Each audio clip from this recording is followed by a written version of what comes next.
Hi everyone, welcome back to Audrey's Reading Area.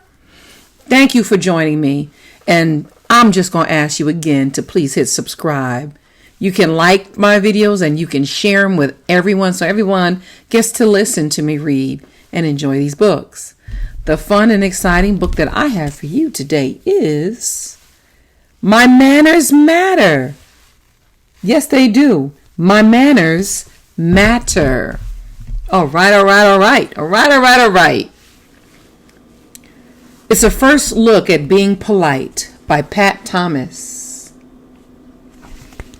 It's a first look at book. Let's see what it's got.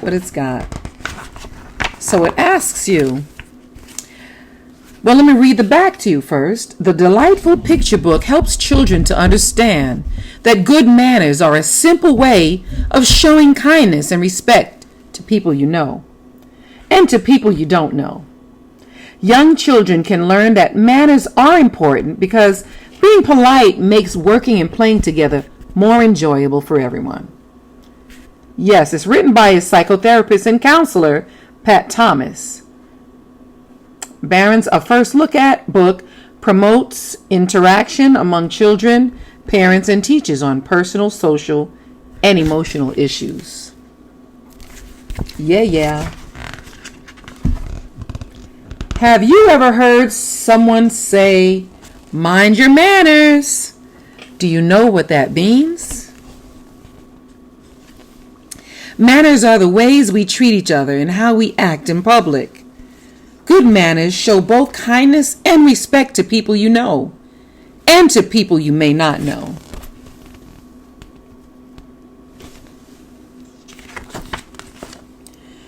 When we have good manners, we are polite and we follow certain rules that make us more enjoyable to be around. People can tell if you have good manners by the way you talk and by the way you act. Manners show courtesy.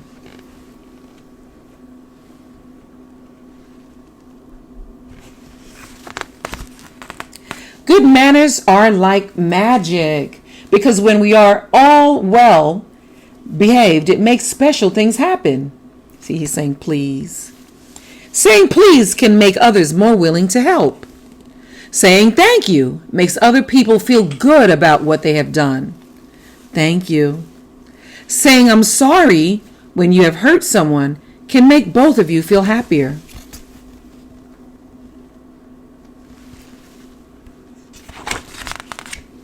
Lots of people think it's important to behave well only on special occasions. But really, we should be practicing good manners every day with everyone we meet.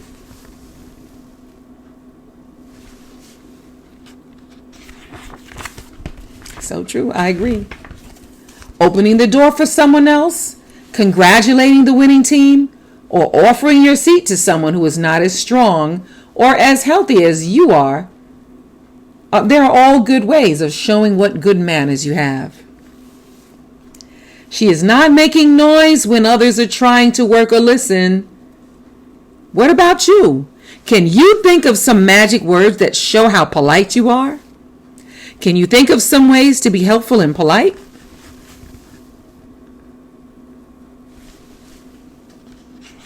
Good job. I knew you could. Good job.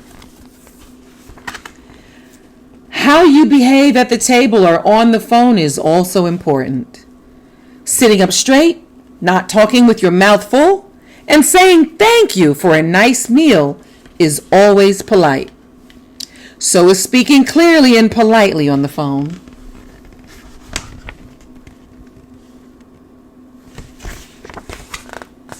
Some people are always being rude.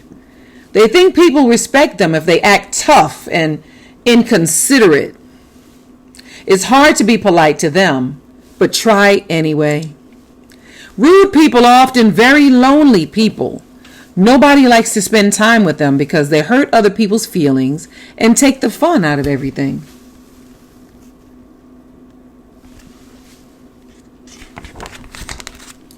A long time ago, people had many different ideas about what good manners were. Children were considered rude if they spoke to an adult without being asked to, or if they didn't stand up every time their teacher came into the room.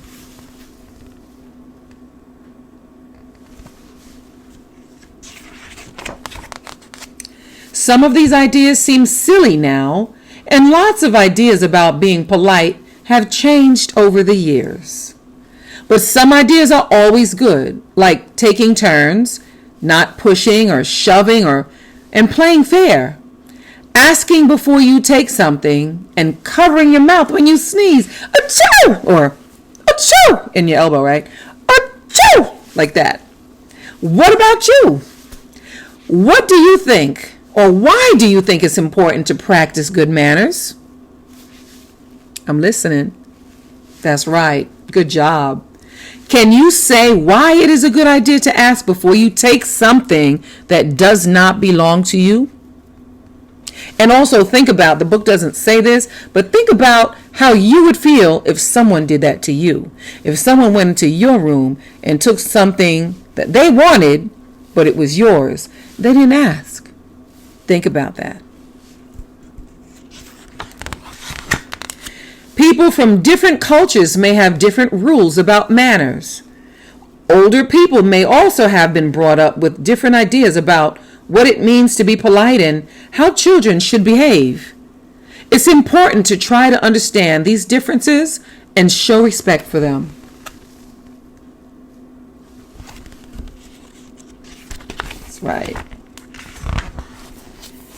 It doesn't matter whether there are just two of you playing or working together, or whether you are in a big group like in the classroom or the playground. Manners are important, whether you are being polite, whether you are because being polite makes working and playing together more enjoyable for everyone. Wherever you are, manners work. Please and thank you. Wow. The end. Manners are important wherever you are because being polite makes working and playing together more enjoyable for everyone. And the end. Everyone. That's right. That's right. So now the back of the book has how to use this book written in it. So I will read you a little bit of them. Even though character building is a hot educational topic, manners generally receive little attention in schools. That's true. With growing demands on teaching time, manners and etiquette are usually abandoned in favor of teaching the 3 R's. While manners today are definitely more casual than in the past. If parents want their children to get by in polite society, they need to make the effort to teach politeness and respect in a deliberate, intentional way. Explain to your children why manners are important. They need to hear from you that these rules are important, not simply as codes to live by, but as acts of kindness and consideration for others. Teaching your children manners also gives them lifelong survival skills. That's right. Such as self-esteem and self-confidence. Your children learn manners along with many other character traits from you. Do your best to speak politely and always treat them and others with kindness and consideration. Teach children to practice common courtesy by writing thank you notes for gifts, sending thoughtful letters or emails to friends and relatives, and remembering birthday holidays and those who are elderly or ill. Social skills are complex, and with young children, it's best to take a step-by-step approach. The first lesson for all children should be using time-honored magic words such as please and thank you. Say please and thank you. They're called the magic word. Yes.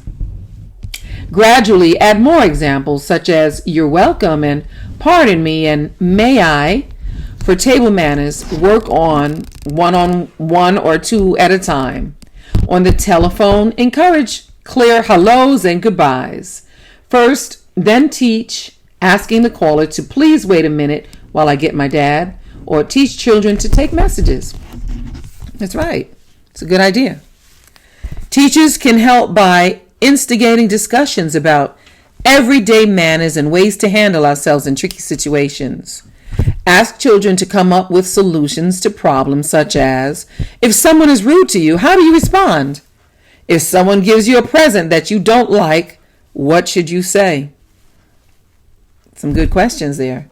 And the last paragraph, it talks about schools provide ample opportunities for children to practice good manners. When a theater company comes to the school and puts on a play, or the local police officer or firefighter, when they come to talk to the children, ask the students to write thank you emails or notes and say what they enjoyed about the visit. If you have a school fair or a cake sale, have the children write short notes to thank the organizers. Often, busy parents who could use some appreciation. Wow. My manners matter. My manners matter. Wow. Thank you guys so much for joining me here at Audrey's Reading Area. Now all you got to do is hit subscribe and tell everyone about it. Audrey's Reading Area, and it's free. Free. Thank you guys so much, and I will see you soon.